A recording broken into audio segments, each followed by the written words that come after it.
Good evening, I am Tammy Reed in with your VON Major News package for today, Tuesday, 1st October 2019. In our lead stories nationally, St. Kitts and Nevis Chamber of Industry and Commerce Manufacturers Awareness Week commences, and Model Safe School Toolkit Workshop to improve St. Kitts and Nevis education sector. Regionally, Bahamas Prime Minister tell UN Assembly treat climate crisis with greatest urgency. Internationally, lawyer Rudy Giuliani subpoenaed for documents amid President Trump's impeachment inquiry.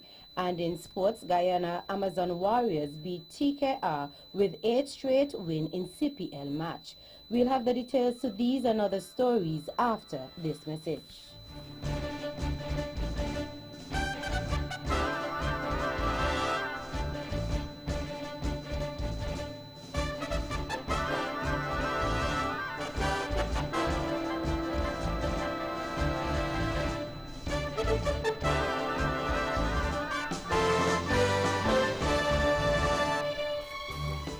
Another look. Different from how you've seen it before. Another look. Takes an in-depth look into business, politics, science, technology, religion, and more. Another look. Featuring documentaries from the BBC, regional features, and local ones too. Another look. Every Monday at 3 p.m. on the Eastern Caribbean's powerhouse, Vaughan.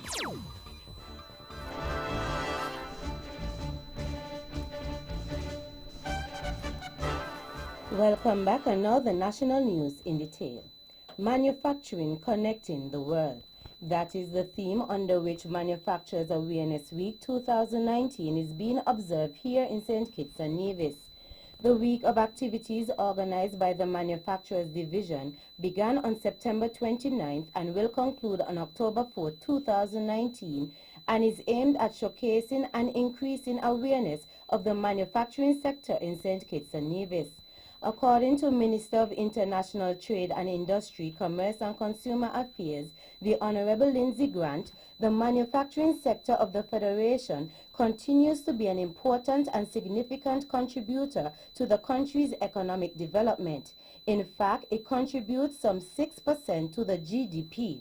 The week of activities includes a visit to schools across the Twin Island Federation, where students and teachers will be educated about the manufacturing sector, and will culminate on October 4th with a motorcade and an exhibition of local manufacturers and small businesses within the Federation on Bank Street in Bastia.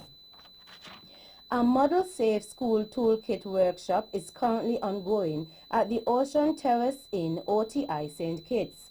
The workshop, which began on September 30th and concludes on October 3rd, seeks to develop a national school safety policy expected to be completed by November 2019. The workshop is the 5th mission in the project that started in 2017.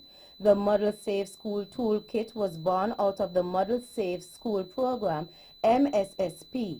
The UN Office for Disaster Risk Reduction, UNDRR, states that the MSSP is designed to assist CDMA participating states with implementing processes that result in safer and greener educational facilities. Its toolkit comprises a policy that can be adopted by governments and ministries of education, tools for assessing the level of safety and greenness of schools, a template emergency disaster plan that can be adapted to a school-specific situation and hazard context, and finally, a list of tools and guidance documents that can be utilized to create safer and greener institutions. What is the Fire and Rescue Services Department view as it relates to the spate of fires here in St. Kitts and Nevis? That was a question posed to Divisional Fire Officer at the Fire and Rescue Services Nevis Division, Mr. Garfield Hodge. The question came on the heels of a recent fire incident that occurred in Brickhill here on Nevis. On Sunday, September 29th, fire officials here on the island received a call about a fire and responded to the situation at about 7:25 p.m. Upon arrival, 2 houses were engulfed in flames. The fire department took about 90 minutes to douse the fires. Unfortunately, the houses were completely destroyed. Prior to that, early last week, a fruit and vegetable stand was destroyed by a mystery fire here on Nevis, and then a few days after, a fire occurred at the Ready Fried Chicken restaurant in Bastia St. Kitts at around 9:45 a.m. on Thursday, September 26. In almost 8 days, 3 fire incidents were recorded. Following these incidents, what does the department have to say to all of this? Here is Mr. Hodge. Our job really is to extinguish fires. Our brothers, the police department, are the one who would actually investigate any suspicion as it relates to arson. Like I said, the cause of the fire is unknown at this point in time, pending further investigation. The fire department, however, we are now equipped with our own investigating unit as a result of international training our department received not too long ago. Divisional Fire Officer at the Fire and Rescue Services Nevis Division, Mr. Garfield Hodge. The VON Newsline attempted to contact the police for any update on the matter, but to no avail. International Day of Older Persons was observed today, October 1st, 2019, under the theme, The Journey to Age Equality. Additionally, the month October is also dubbed Seniors Month. With respect to the aforementioned, Nevis's Minister of Social Development, the Honorable Eric Evelyn, issued an address to mark the occasion and spoke on what the day is about. This day also seeks to raise awareness of the impact of an aging population and to ensure that while growing old, the dignity and the right to participate in society remain. It is important to note that according to statistics, over 20% of the world's population will be over 60 years by the year 2050. With this projection, attention must be given to the needs and challenges of older persons, and efforts should be made to ensure that they continue to function in society. This is an inherent part of human rights. The Honorable Eric Evelyn. Today, Tuesday, 1st October 2019, Nevis joins the rest of the world in observing International Day of Older Persons. The theme under which the day is observed is The Journey to Age Equality.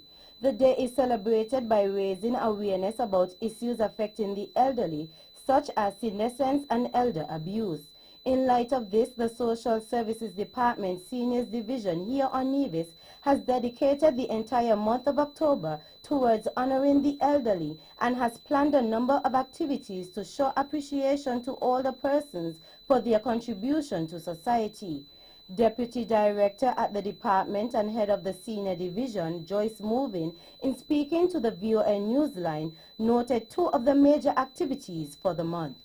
Saturday, the 26th of October, from 5:30 p.m., we'll be having the Miss Nevis Seniors Queen Pageant, and this year will be the second time we're having this pageant, having had the first one in 2017. So I'm asking the general public to come out and support the 4 lovely ladies who are participating this year. The admission is only $25, and we will start promptly at 5:30 p.m. So come out to support the ladies on that night. And then we will culminate the month of activities with our seniors activity where we get all dressed up and come out, but we're having this an afternoon event on the lawns of the government house from 4 p.m. It's called an afternoon on the lawn where we're expecting our seniors to come out to relax and to have a good time.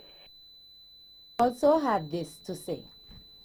On the 15th, we have a new initiative. We're all about health and promoting good health. So we're having a walk with the seniors in the afternoon going into the evening, and this walk starts at the Old New River Primary School, and we'll go over to the drag race strip and back to the New River Old School. So we are incorporating and encouraging the families to come out, walk with us, just join with us, and celebrate the month of older persons with us.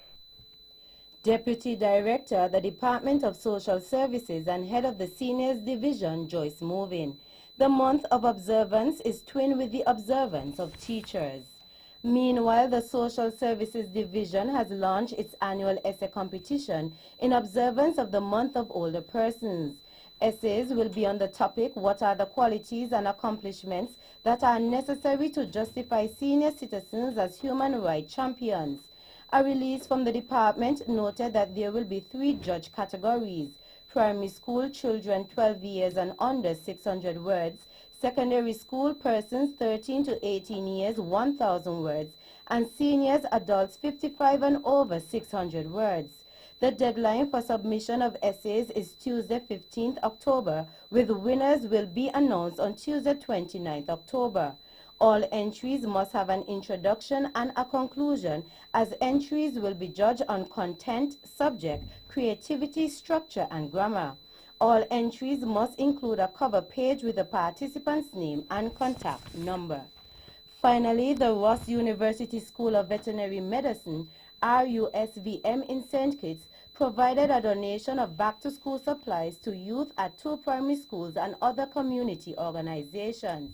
The university hosted several school supply donation events in September, ensuring young students have the materials they need as a continuation of its community commitment in the Federation of St. Kitts and Nevis. RUSVM is supported by its parent company, Adtalem Global Education, in operating with a sense of purpose, focus on academic quality, and making a tangible impact to the global community. Over 100 primary school students in the Bronte Welsh and Dr. William Connor Primary School received books, bags, pencils, pens, and pencil cases.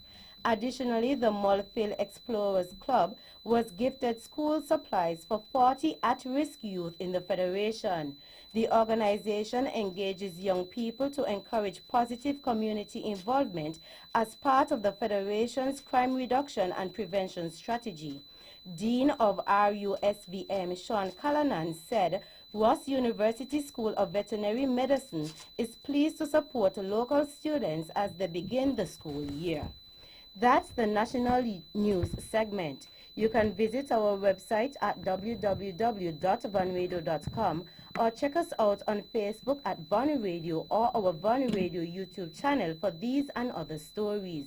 News from across the region is next.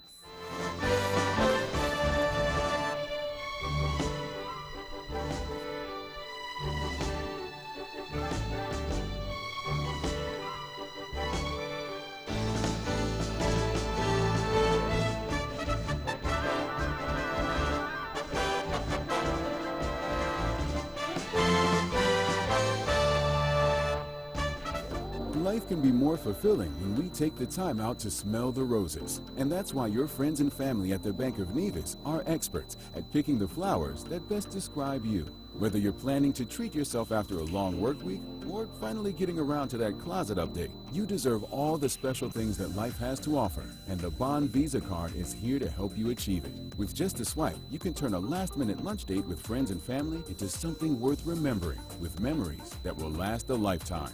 Pampering yourself just got a whole lot easier. And after all, you deserve every refreshing moment of it. The ability to make your travel arrangements at your own convenience, whether by sea or by air, now rests within the palm of your hand.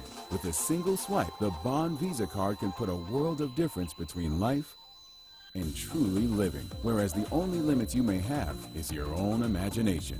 Apply today. The Bank of Nevis Limited, improving the quality of life.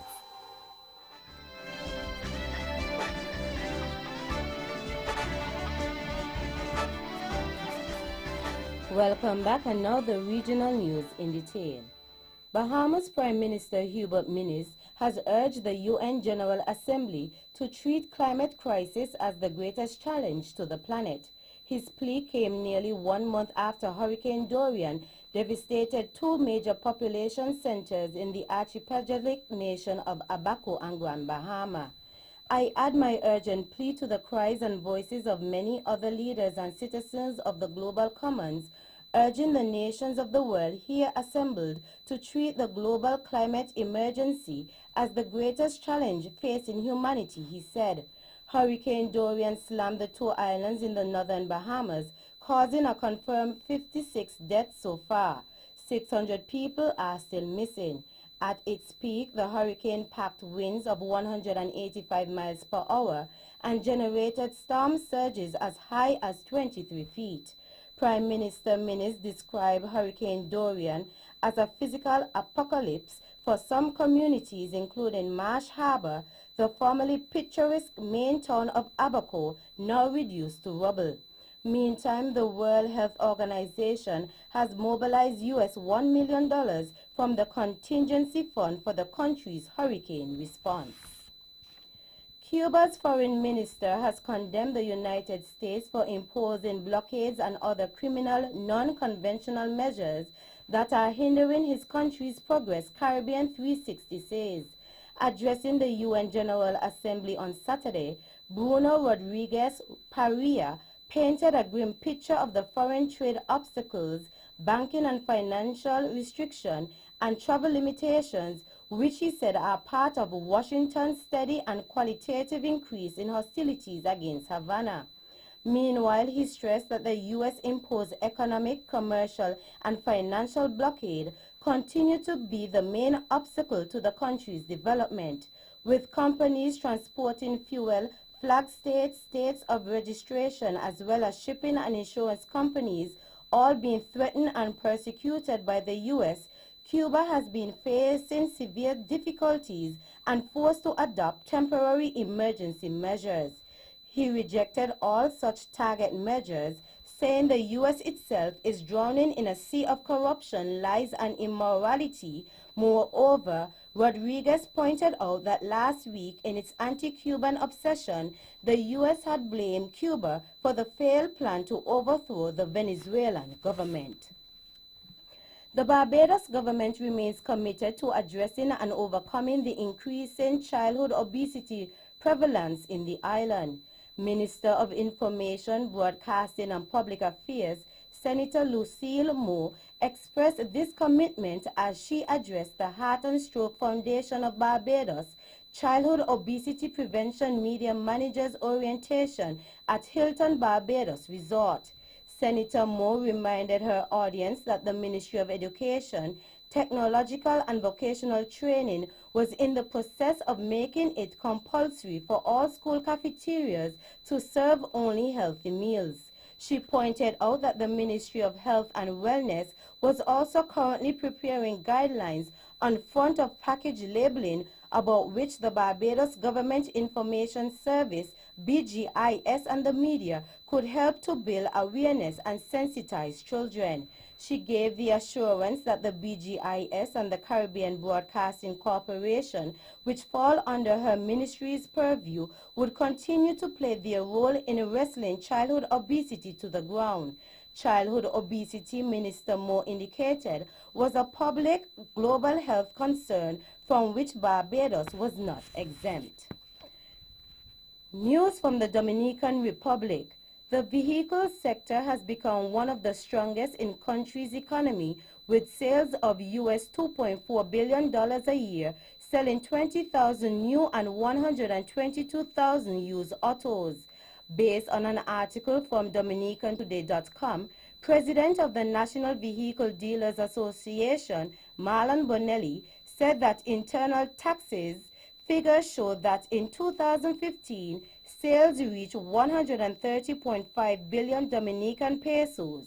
In 2016, it rose to 147.5 billion Dominican pesos, and in 2017, jumped to 152.9 billion Dominican pesos. He said that by August 2018, sales figures registered a considerable increase. Finally, in the British Virgin Islands, the daughter of a well-known restaurateur was fined $1,500 after she was caught on camera switching supermarket barcodes to pay a cheaper price for a cake being sold at Rightway Food Store. Charged with a single count of theft is Shakia Jeffers.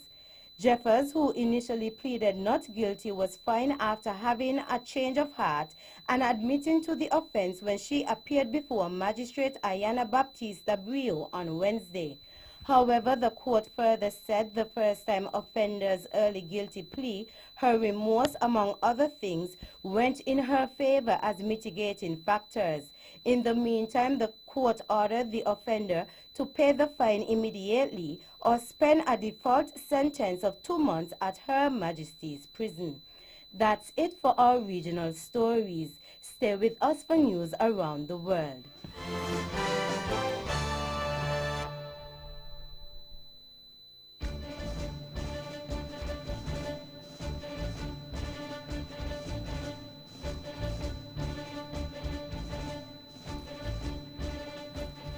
Welcome back, and now the international news in detail.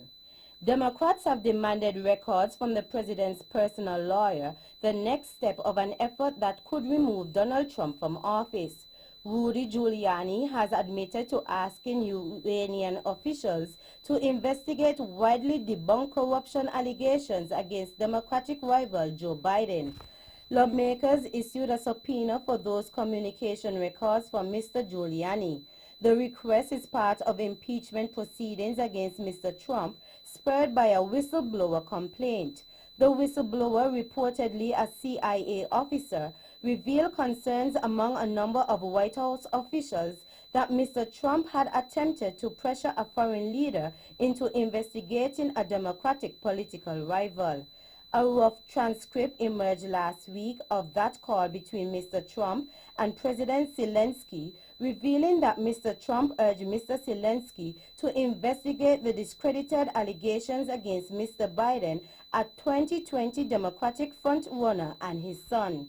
On Monday, it emerged that the U.S. Secretary of State Mike Pompeo had listened in on the call, which is now at the center of an impeachment inquiry against President. Mr. Pompeo was last week served with a subpoena by White House Democrats. U.S. President Donald Trump called Australian Prime Minister Scott Morrison and asked for his help in an investigation into the origins of the Mueller inquiry, Australian officials have confirmed. Mr. Trump asked Mr. Morrison to help find evidence to discredit the inquiry U.S. and Australian media reported. Australia confirmed the call had taken place and that the PM agreed to help. The revelation comes as Mr. Trump faces impeachment proceedings at home over a call with another foreign leader. The president is accused of pressuring the leader of Ukraine to investigate domestic political rival Joe Biden in a phone call which was exposed by a whistleblower last week. The call spurred Democrats to launch impeachment proceedings, and on Monday the president's lawyer, Rudy Giuliani, was served with a subpoena.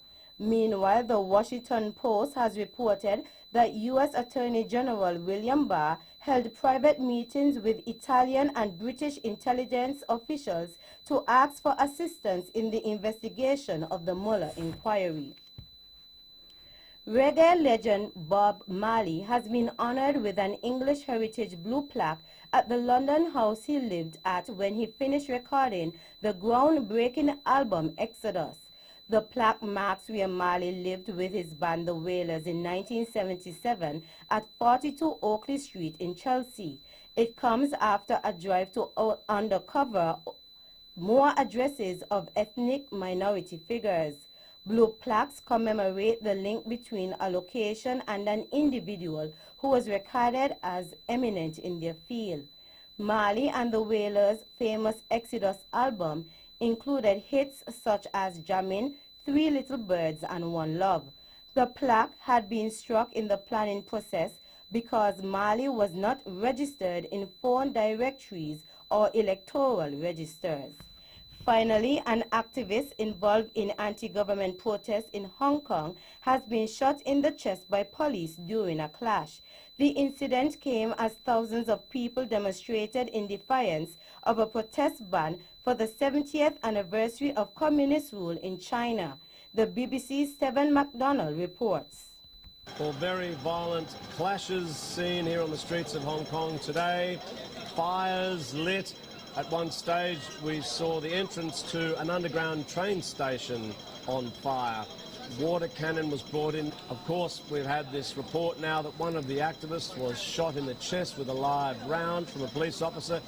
He was, it seems, bashing that officer with a metal pole, and this just shows how serious things are becoming here and how quickly, relatively speaking, Hong Kong has changed. That brings us to the end of our news segments. The latest in sports is next.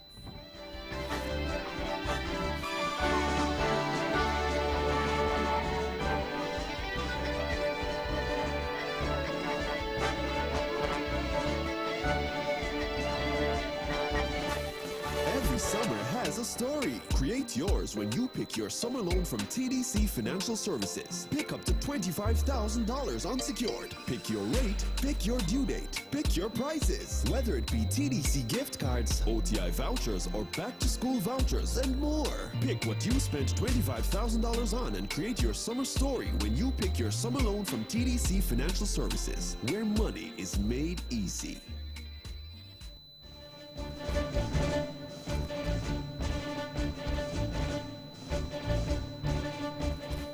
Welcome back, and now the sports in detail. In CPL cricket, Guyana Amazon Warriors extended their perfect 2019 Hero Caribbean Premier League CPL campaign to 8 wins from 8 matches, with a 19-1 win over defending champions Trinbago Knight Riders. Summarized scores were as follows: Guyana Amazon Warriors 185 for 6, beat Trinbago Knight Riders 166 for 5. The upcoming matches will feature the Trinbago Knight Riders and the Barbados Tridents at 7 p.m. at Queen's Park Oval on Wednesday, October 2nd, and Thursday, October 3rd, Guyana Amazon Warriors will face the Jamaica Tallowers at 6 p.m. at Providence Stadium in Guyana. In local cricket, a friendly practice match was played between the St. Kitts women's team and the Nevis women's team on Sunday, 29 September.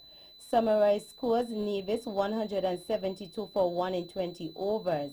St. Kitts 139 for 6 in 20 overs. Nevis women won by 33 runs. Still in local sports, the first match in the 2019 edition of the Sports Department Development Bank Tape Ball Cricket Tournament took place at the E.T. Willett Park on Sunday, 29 September. SDA Jets engaged All Stars. The Jets won the toss and elected to bat first. Summarized scores: SDA Jets 76 for 3 in 10 overs. All Stars 80 for 2 in 4.1 overs. The tournament continues at the E.T. Willett Park on Wednesday, 2nd October. That's it for the sports segment. The general weather forecast is next.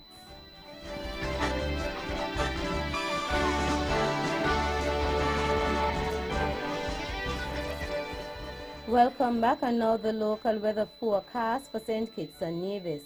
Weather tonight, partly cloudy with a 10% or a slight chance of showers.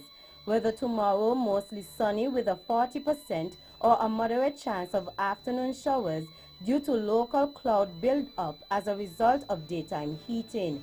Winds east-southeast with speeds ranging between 6 to 12 knots, with lighter spells or even becoming calm or variable overnight. Seas not exceeding 1.5 meters or 5 feet. And sunrise tomorrow will be at 6:01 a.m. And that's how we wrap up the major news package for today, Tuesday, 1st October 2019. Before we go, let's take a look at the headlines once again. Nationally, St. Kitts and Nevis Chamber of Industry and Commerce Manufacturers Awareness Week commences, and Model Safe School Toolkit Workshop to improve St. Kitts and Nevis education sector. Regionally, Bahamas Prime Minister tells UN Assembly treat climate crisis with greatest urgency.